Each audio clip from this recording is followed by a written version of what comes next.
Accessing. When TV and radio collide. Love it. Wow. This is what you get. You're listening to JJ and Alex. Don't touch that dial. On 97.5, the KSL Sports Zone. Oh, yeah. Feels so good. Put that Freebird into my veins. Everybody should be air guitaring on that. USA. Hockey, our new national sport. At least in Salt Lake City. We're number one. We love you, Canada, but suck it. It's our sport now. How you like them apples? Oh, man. It's awesome. So good. We're excited. I don't know how you can get more excited than Sly wearing what he's wearing right now. If you're watching the YouTube stream, just come and check it out just for that. I mean, everybody should be dressed like this, first of all. Everybody should. I'm actually dressed down. Everybody should have their guns out and American flags just everywhere you can, from your underwear all the way to your socks with flags on them. Just be proud to be an American today. This is absolutely awesome. USA Hockey wins gold. Absolutely terrific game yesterday. Exciting all the way to the finish. I love defensive matchups, and for it to go all the way to overtime and the way Jack Hughes ended it and the way we're celebrating is absolutely terrific. Great job. If we're this excited, I can't imagine how excited our next guest is. I can't wait to find out what Cole Bagley's wearing right now on 97.5, the KSL Sports Zone. It's time to talk hockey with the Utah Mammoth and NHL insider on KSLSports.com. Cole Bagley on 97.5, the KSL Sports Zone. Give our friends Trajan Wealth a call today, your local financial fiduciary, 801-899-7600, or visit their website at TrajanWealth.com. And it's time to bring in our Utah Mammoth insider, our hockey insider for KSL Sports. And he's brought to you by Hercules First Federal Credit Union, growing stronger together. Cole Bagley joins us right now live on the program. Cole, how are you celebrating? I mean, it's just been an electric 24 hours, just drinking up all the Canadian tears and enjoying Aren't they delicious? Oh, they taste so good, especially after a 46-year drought for the United States to take care of business. I mean, it's all in good fun, but, you can't help but feel just incredibly patriotic watching the boys take care of business in a game that, they were underdogs. Just based on the fact that Canada had three of the best players in the world, the three best players in the world, I should say, on their side of the puck. And somehow the United States was able to weather the storm and, get the job done and bring home the gold. Yeah, man, that's just American spirit is what that was. That was them feeling it, and of course you saw that in the celebration as well. I just think it was awesome. What do you take away from Canada's reaction? Right, I've heard a lot of different things from last night and this morning on how Canada felt about it. Of course, the coach was extremely classy about it, but there's a lot of players who just felt like you saw who's the better team out there today. And I was just like, hey. Winning's winning. This is what sucks. That was what I was thinking about it, all this morning was just like, now y'all know what it's like to go through the playoffs in NFL, right? And instead of like NBA where you get 7-game series and this and that. No, it's if you don't get it done today, you don't get it done, right? And so what do you take away from kind of all of the Canadians' reactions? Yeah, I think the important thing is to look at everything that they said. There were some quotes out there that were kind of shortened and taken out of context. And of course, they're going to be disappointed. I mean, they were the favorites. That was the game that they should have won. That was the tournament that they should have, dominated all the way right to the end. But, when I kind of gathered, all the full quotes from all the players, they were confident in their game. And, they should be. I mean, they outshot the United States by almost double. I think the shots were 42 to 26 or 27, something along those lines. So, to get that much offense and to lose, I mean, that's kind of what they all said was, look, we played really well in every facet except we didn't score goals. That's what Sidney Crosby, the captain who was unable to go yesterday, said that's the full quote from Nathan McKinnon essentially was, you be the judge of who was the better team today, but we didn't score goals, and they ended up winning. So yeah, I think for Canada, it was just a game that the hockey gods wanted the Americans to win. The number of open net shots that they missed, the 2 breakaways from Celebrini and McDavid. I mean, those guys take those breakaways 10 times, they're probably scoring 7 or 8 out of 10 times. But Hellebuck was, just a generational performance by Hellebuck between the pipes of the United States, and a little bit of luck, and the hockey gods shining down, and it was a day for the United States to win that game. You met so many heroes in that game and in that moment, and you mentioned one of them, Connor Hellebuck, who honestly has been under fire for not stepping up in big moments and big games. Yeah. We know about the Jets' struggles in the postseason, and obviously what happened in Four Nations a year ago. What did we learn about him in this game, and just how incredible was he in that moment? Yeah, he's a guy that he has collapsed a lot of times in the Stanley Cup playoffs. He has been the best goalie in the NHL 3 times. He was the MVP of the league last year, and a lot of seasons his save percentage is somewhere between .91 and .92 or and above. Like, he is just unbelievable. But then for whatever reason he gets to the playoffs, and a lot of times he kind of shrinks. He doesn't, step up to the lights. But I think with the Olympics, it was a different opportunity. It was one game, right? It wasn't a 7-game series. It wasn't going back and forth between home and on the road against, a whole bunch of different teams and what have you. It was one game, and he, from the moment that he woke up that morning, he said that every step he took felt like the right step. And, that was just, his performance yesterday was as possessed as a goaltender can be. Mm-hmm. Just tracking the puck incredibly well, knowing exactly where the passes are going, anticipating where shots are going to come from, knowing, what moves the players are going to try to pull, how they're going to try to beat you. Obviously, he was beaten once, but the fact that he kept out 41 of the 42, to be brutally honest, that's a game that the Americans probably didn't deserve to win, but because of Connor Hellebuck, they were able to. That's how good he was. I think if any other goaltender is in net, it's probably a game the U.S. loses 4 or 5-1. That's how dominant Canada was offensively. But Hellebuck, he had other plans, and he is undoubtedly the MVP of that game. Yeah, that's why no game is won before it's played, right? It's absolutely awesome.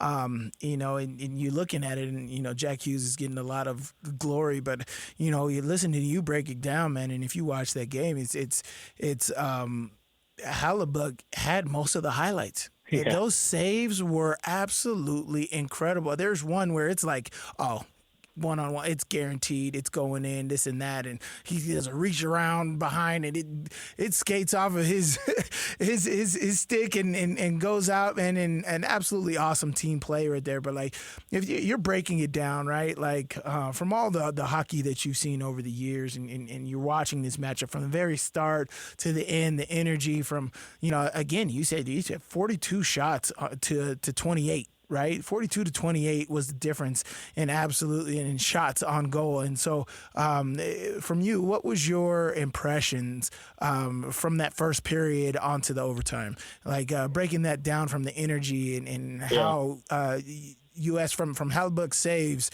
to like bringing energy to that team's belief through that whole deal. What was your assessment of how that game played out? Yeah, I thought both teams started strong, but the United States definitely had the better first period. They came out buzzing. They came out with high energy. I think the play that really, there's 2 plays I think that embody, what that first period was like for the United States. Right off the puck draw, the 2 brothers, Matthew and Brady Tkachuk, just go and pulverize one of the Canadians right along the board together. I can't imagine playing with your brother in a gold medal game and it's just Mighty Duck absolutely. Style.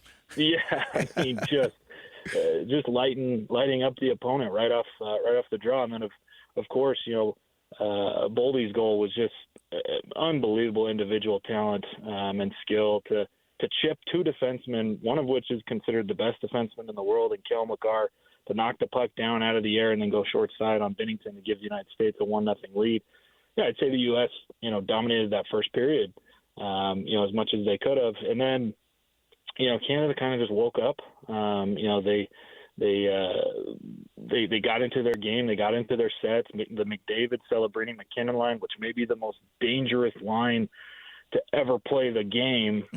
They were rolling, but they couldn't finish their chances. But they kept going and they kept going and they kept going. And finally, Canada got one in the second. They tied it up.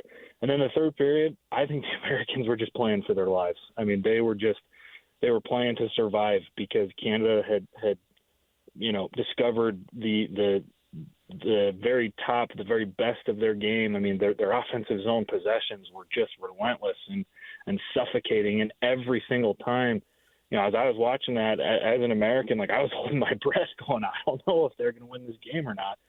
But Hellebuck stood tall. Charlie McAvoy had an unbelievable save himself. Hellebuck stopped an initial shot but fell down to the ice. McAvoy jumped behind him right on the goal line, and a shot hit McAvoy up high. And if he doesn't make that save, it's 2-1 Canada. And who knows if the United States could tie it up. And then, once they got to overtime, it was anybody's game. 3-on-3 is it's a different beast. It's a game that prioritizes possession, obviously, but it's also about odd man rushes, and that's what we saw in the overtime. I mean, if you look at that play that Jack Hughes eventually scored on, the United States was breaking out of their zone, and if Jack Hughes doesn't poke the puck free near the blue line, Canada has a 2-on-0 going towards Connor Hellebuck with, I believe, McDavid and McKinnon, or McDavid and Makar, which that's the most dangerous duo or trio you could face in the world. But Jack Hughes pokes it free.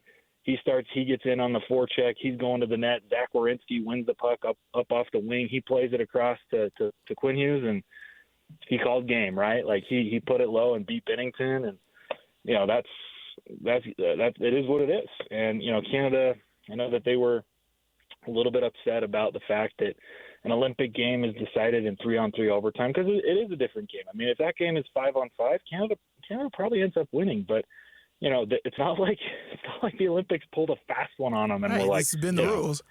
Yeah, I mean, they knew that that's what it was going to be, and Canada was the beneficiary of a 3-on-3 overtime victory against Czechia. So, that's kind of how the game played out. And like you said before, I mean, this is why the games are not decided before, and this is why they always play them.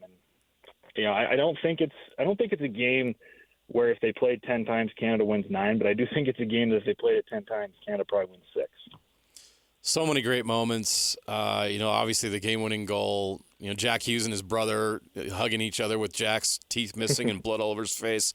The Gaudreau tribute. There's just so many moments in that game that were awesome that we're going to remember for a long, long time. I don't know if it's on the scale of Miracle on Ice, but I think that hockey fans in the United States are going to talk about this game for many, many years. And I want to know what this does for USA Hockey moving forward, because you've created a real rivalry here where it feels like the USA and Canada are on the same level.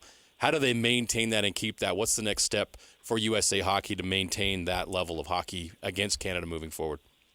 Yeah, I mean, so many of this generation of NHL players were inspired by Miracle. I mean, obviously, many of them were not born and weren't born for a long while afterwards, but that Miracle movie that came out in the early 2000s, most of these guys had said, look, I watched that growing up. I mean, I talked to Nate Schmidt yesterday.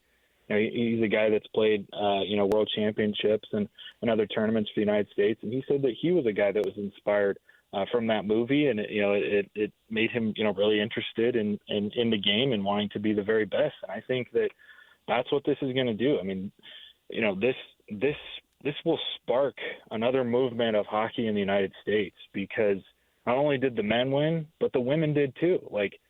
This is the first time in history that the United States won gold in both men's and women's hockey at the Olympics. And so all those young kids, those boys and those girls that can now look up to these heroes. I mean, that's what Mike Eruzione, the captain of the 1980 Miracle team, that's what he said yesterday was, look, what we did, that's done. That's so far in the past. But, now that they've been able to accomplish this and win this game, they said, my grandkids need their hockey heroes. And today, those hockey heroes were born. Like you said, I mean, so many moments. How many kids are going to watch Connor Hellebuck and go, I want to be a goaltender like Hellebuck? How many kids are going to watch Jack Hughes? I mean, he was just lethal through the whole tournament and go, I want to be like Jack Hughes. I mean, how many young American kids are going to look at that photo of Jack afterwards with the flag draped over his back? He's missing teeth. He's got blood in his mouth, and he's got his fist up because he just accomplished what so many people thought was impossible. So, I mean, from here it only gets better. I mean, the fact that USA Hockey has come so far over these last 10 years, they've continued to grow in terms of, youth players in all these programs, and the Learn to Play program mandate by the National Hockey League. My 5-year-old son, he starts playing Learn to Play this week. He's 5 years old, and his hero is Clayton Keller. I put his gear on the other day, and he said, Dad, can you tuck my jersey in like Keller? And I said, I sure can, buddy. So, it's just these guys are heroes, and they're immortalized as heroes, and it's going to inspire the next generation. And the fact that they can already go toe-to-toe with Canada, I mean, it's only up from here. Yeah, man, I absolutely loved it. You talk about the photo. I mean, you pull up ESPN and you're looking at Jack Hughes and Alyssa Liu's 2019 letters, and that photo of Jack Hughes' fist up with the American flag is just it's just going to be iconic. As you said, it's going to stand in USA Olympic lore for forever, and absolutely awesome. But the physicality is what I took away from that, as it was absolutely awesome, and I love it. It's what I just think that every play was just intense, especially going down the stretch and in that 3-on-3 in overtime. But I mean, I want to know, like, what does this do for in the transition? There was a lot of energy put into the Olympics. How does that translate to guys going back to the NHL season and finishing strong with their teams? Yeah, it's going to be interesting, right? I think luckily for a team like the Mammoth, they had 4 Olympians. There were no injuries.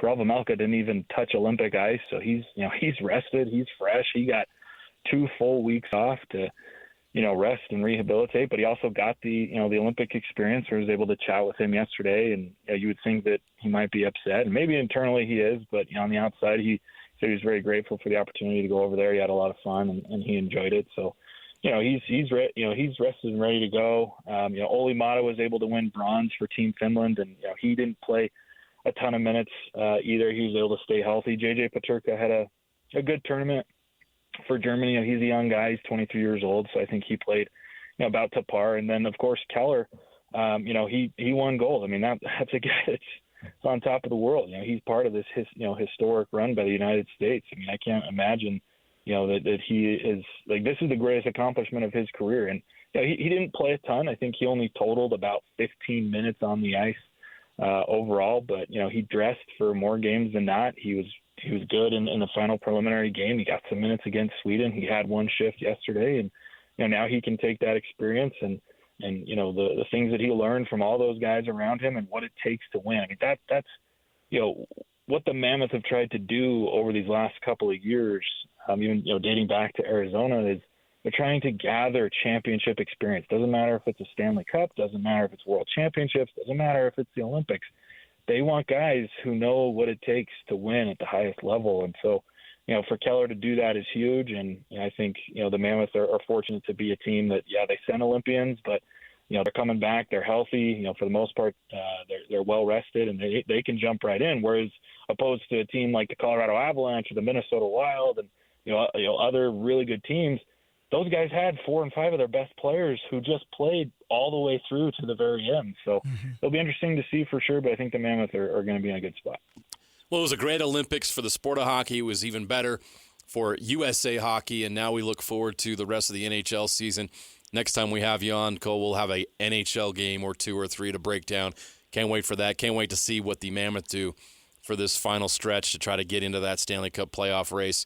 Cole, thanks so much. Appreciate it, and look forward to Mammoth games coming up soon and the NHL schedule continuing. Yes, sir. Go USA, baby. There you go. Cole Bagley, Never get tired Utah of saying Mammoth that. Insider. No, it's just awesome. And we, as sports fans, you need to have moments like that because it reminds you why you love it. There's so many life lessons you're watching in that game. Like, let me just take Hughes, for example. You get your teeth knocked out, at one point, and then by the end of the game, you're the hero and you win the game. Like, doesn't that carry over to life? It's a badge of honor. How many times do we get our teeth kicked in, but we stick with it, we continue to fight, and when the moment's right, we take advantage of it, and we end up victorious. This is why we love sports. This is why we watch sports, because it applies to life. Yes. And what you watch the Americans do applies to life. You don't have to. Sometimes you're going to be facing the best team in the country, in the world. You can, doesn't mean you can't win. You might be facing some challenge you don't think you can overcome. Doesn't mean you can't overcome it. Just go out and give it your best effort and let it go, and figure out once you get there how you're going to do it. And that's what this Team USA did, and it's going to inspire all of us moving forward. And it reminds us why we love sports, and I think it won over a lot of people when it comes to the sport of hockey, which is awesome to see. So thanks, Cole, for coming on the show, and just so excited about what happened over the weekend and looking forward to the end of this NHL season. And for the first time, potentially in the history of this great state, we might have a Stanley Cup playoff team, which is just mind-blowing when you think about it. Cannot wait for the next couple of months to play out to see how this all develops. All right, we got to take a break. When we come back, Jazz Daily. It is a Jazz game day here on the KSL Sports Zone. We'll get you ready for that. The latest news on the Utah Jazz coming up next. JJ and Alex, 97.5, the KSL Sports Zone. You know what's coming. Your daily deep dive into everything Utah Jazz. It's time. All season long and even in the off season, it's Jazz Daily with JJ and Alex on your exclusive home of Utah Jazz basketball. 97.5, the KSL Sports Zone. The KSL Sports Zone and Beehive Meals are honoring people that impact youth sports in our communities. Nominate the youth sports volunteer you know for the Beehive Meals Hero of the Week at KSLSports.com/contest. And listen every Thursday afternoon to this show, JJ and Alex, for the winner.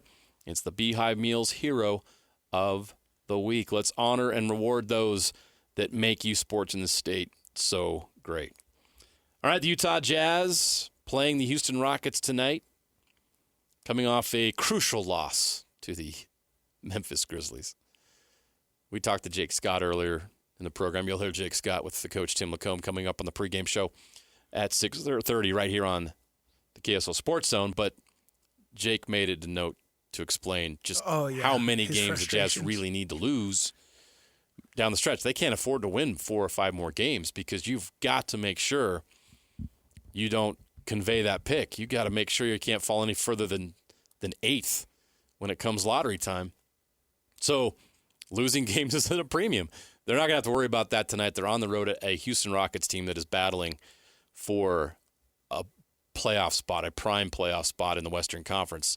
The Rockets are an example, Sly, of a team that tanked for a number of years after they traded James Harden, after that window of opportunity to win a title ended with his trade. They were bad. They suffered. Bad for a number of years and built through the lottery. And they even took a swing and a miss in the lottery. Like Jalen Green was a player that we thought was going to be an NBA star and didn't work out to be that way. But what did they do? They used Jalen Green to get Kevin Durant in a trade with the Phoenix Suns, which has helped vault them now into that space where they can say they are a NBA contender. Now, they made the playoffs without Kevin Durant for a season, but obviously they got a lot of young talent on that team. Yeah. Alperen Şengün is an all-star level player. He's been into an all-star game. Amen Thompson is a special young player. He's that guy. And you look at the depth that they have, and they're doing it without Fred VanVleet, who's been out with an injury. So this Rockets team is loaded. But I bring it up because as a Jazz fan, you watch these teams that are now benefiting from those down years, and the Rockets are one of them. This could be This could be us. Hey, look at us. Yeah. And we realize, look, the Jazz, the light is at the end of the tunnel. You've done it. It's over. You've endured enough. You got 25 more games. It's not over, but you know it's coming to an end. Right. You know what's coming next year, and that is such a relief to know that the Jazz are on the other end of this process, to coin a phrase from the Sixers, and good things are coming because of it. I mean, I think there's going to be people who out there who are still second guessing it. Are we? But I think the move at the trade deadline should give you that reassurance. No question. Right? Getting a guy like Jaren Jackson and doing what they did with Memphis and making those moves and the moves that they have should let you know that, okay, we're coming out of this. We're not all talk anymore. We are gonna end this deal, and I think it. And yeah, you said Houston Rockets are a great team. I was alluding to at the beginning of the show. I was alluding to the Boston Celtics, right? Yeah. The Boston Celtics, Who also tanked. Many boxes, right? In our homegrown, and you remember young Jason Tatum, young Jaylen Brown, and them coming up, and that is the potential of the Jazz. Many exciting years to go forward because, one, I'm a big believer in organizations building from top down, right? If you got stable top-down administration, that trickles down into the players, and that's where people talk about culture. Culture has to start somewhere, right? And with the Miami Heat, with Pat Riley there, and from his days with the Lakers, and how that's all trickled down is you've had stable administration. And I absolutely love Ryan Smith. I think he's an incredible owner and letting people do their jobs and not being one to interject and try to make decisions on his own. He's letting Danny Ainge do his thing, and Danny Ainge just employing everybody around him to do the right things and set things up for the future and be able to execute as they are right now on decisions on getting a guy like Jaren Jackson and having a guy like Lauri Markkanen in your arsenal, and then building young talent. This is exactly how you do it. Danny Ainge was the one who built up Jason Tatum and Jaylen Brown He made those in picks. Boston. Yep. So this is exactly what you've been waiting for, Jazz fans, and Danny Ainge, and doing that here in Utah. And let's just see exactly what he's able to do, and we can reap that benefits as a community. And you have Austin Ainge now taking that primary role, yes, and in player acquisition, and was able to work that deal for Jaren Jackson Jr. And I'm sure that it had the stamp of approval from Danny and others in the organization. Kind of a no-brainer deal. Once, you know what? When you look at salary, it may not have been as much of a no-brainer as you may think. It takes an owner that is willing to commit to a very high salary, and the financial situation for the Jazz is going to change dramatically next season and beyond, because you've had years where you're under the salary cap recently, which has been great for the Jazz organization, I'm sure. Now, if you want to contend and play, you got to take on big salary, and Jaren Jackson Jr. was one of those salaries. But Ryan and Ashley Smith took on that salary and said, we got a chance to take on this great player. And this is a guy that's going to help us end the rebuild and move forward and put together one of the most interesting lineups in the NBA. When you look at it on paper, the shortest guy on the court is going to be 6'4", and everybody else is going to be 6'8", 6'9", or above. Your front court's going to be 3 7-footers. Right. Assuming that the Jazz can get the Walker Kessler deal done this offseason, whether it's whatever means that they do that by, then you're looking at a team that can win now.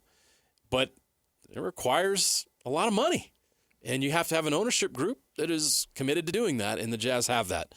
So all the chips are on the table. Everything's falling into place for the Utah Jazz next season. For now, you're still in this development phase. You're still in this talent acquisition phase. You have a lottery coming up this offseason that everyone's going to be focused on. Jazz trying to keep that pick. Got to stay in the top 8 to do that. Right. And the Jazz are due to win a lottery. Why not this year? Of all the years to win it, this is a great year to do it. Might as well be this year. So there's just so much to be excited about with this team, and there's still a little bit of patience that's needed to be had here for the next 25 games. And after that point, you look forward to the draft. You look forward to what this team's going to look like next season. But now you know who you are, you know who your core is, and you have confidence that moving forward, this team is going to win and possibly win big, which was the goal all along. And that process is almost complete, and that has to have you very excited. All right, we're going to take another quick break. When we come back, best and worst.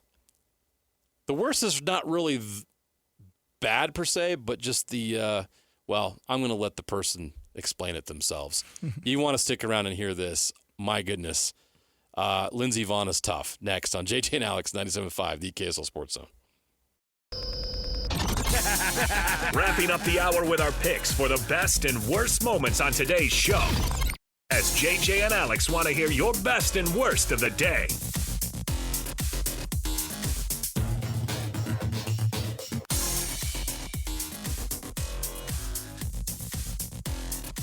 Can't wait to see what Sly wears tomorrow. I can give you a hint. So now it's kind of a thing, I think. It might be red. Okay. Utah man gear all the time. That's all I wear. Well, I mean, I know you do love the promise of BYU basketball. Oh, goodness. Yeah, honestly, this American flag robe is probably the most blue that I've worn out in public in a very long time. So, thank you, USA. I actually love the promise of BYU basketball. So can I get a hacker to come in and No, absolutely not. Does he have that in the cloud? Nope. Is that in the cloud? There's a big line in the system that says, "Do not delete." That's going nowhere. That was an instant regret. I remember after saying that, and Alex's face just lit up. I'm just like, did I just do what I think I just did? He didn't have that capability. Next thing you know, he plays it 30 seconds later. I'm like, But, whatever. I wasn't wrong. AJ DeBonsa, Kevin Young, all that stuff. That was a little great transition for BYU basketball down there. Yeah, it hasn't been quite what everybody hoped and hyped. But man, AJ DeBonsa has been everything. Oh yeah, that you'd expect, and season's not over yet. I mean, they feel like they're getting some stuff together. As I said, I think they're probably one of the most dangerous teams heading into March Madness. They're a team that's going to be positioned to be able to take advantage and have some great matchups that'll lead them to great. And the biggest thing that I'm talking about is their narrative. They are a school to talk about. They are somebody you want to talk about, and that's that promise that I was alluding to is they're going to be in the mix, right? And no game is won before it's played, so it's hard to crown somebody before they actually get the crown. But they are going to be in the mix to be in the conversation year after year with Kevin Young down there. No doubt. Congratulations to Curt Cignetti as we get to best and worst. His pay raise goes up to $13.2 million. After that national title, per a report. $13.2 million. Man, I just love that because, even when he's talking about his story and where he was and where he got to and just the confidence that he had even taking the job at Indiana and just knowing that somebody's trajectory. Literally, I saw a meme after the national championship of, kind of his pay raises, in just the last 4 years. And what it's been, and this is just a huge jump for him, and it's well-deserved, and I believe more success is coming for Indiana. It's hard to think it wouldn't, right? Like, it's just so hard to picture Indiana being among the elite in college football, and I think we're still all processing that, even after they've won a national title. Right. But that guy's, you have to call him a genius. You have to call him what it is. And what he built in a short period of time is something we've never seen.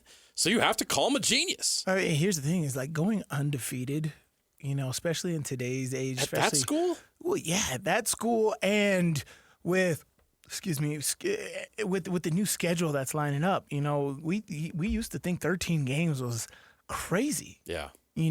Just 20 plus years ago. And now, like, teams are playing 15 games, 16 games to be national champions, man. It's pretty crazy, and to be undefeated through 16 games is absolutely terrific. I just remember, Urban Meyer had said this. I think it was, one of his first years at Ohio State. He goes, I want to lose a game. I don't want to be undefeated because he's had his undefeated seasons. I don't want to be undefeated. I want to be able to lose a game, but if I lose a game, it's early in the season, right? And that's on a culture thing and a lot of narratives and stuff as a coach you can coach off of. But, man, it is difficult to be undefeated and stay successful. So hats off to him, and his contract extension is well-deserved. The worst is what Lindsey Vonn has had to go through after her crash at the Olympics.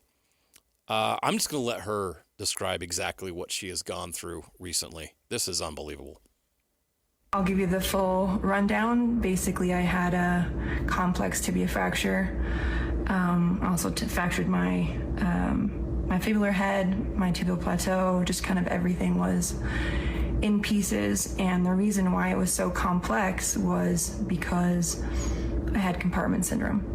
And compartment syndrome is when you have so much trauma to one area of your body that there's too much blood and it gets stuck. And it basically crushes everything in the compartment. So all the muscle and nerves and tendons, it all kind of dies. Dr. Tom Hackett saved my leg.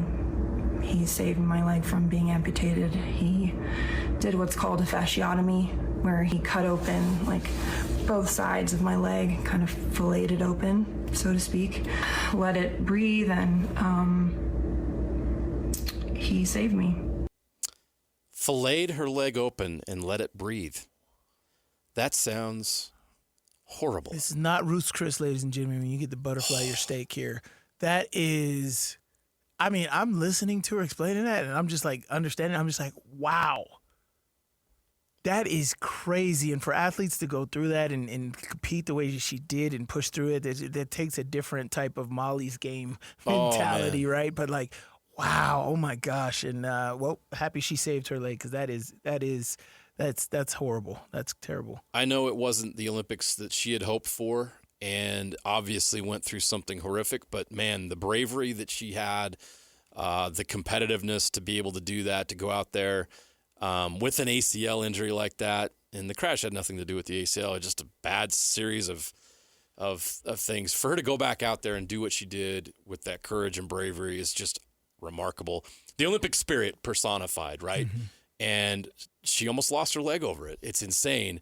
The details of that surgery are, I don't even know, man. Like filleting your leg so it can breathe. Like, what are we talking about here? Right. It's just amazing what she was able to overcome and go through. So we wish her well in her recovery. Also, congratulations to former Utah punter Tom Hackett on a successful surgery. I was thinking about that. I'm joking. It wasn't the same Tom Hackett, but when he said Dr. Tom Hackett, what did you think of? I thought of Down Under Tom. We all did, though. So shout out to our friend Tom Hackett. Shout out to everybody for listening. Thanks so much. We're going to be back here in less than 24 hours with another edition of JJ and Alex. We'll see you then. Jazz Basketball's next.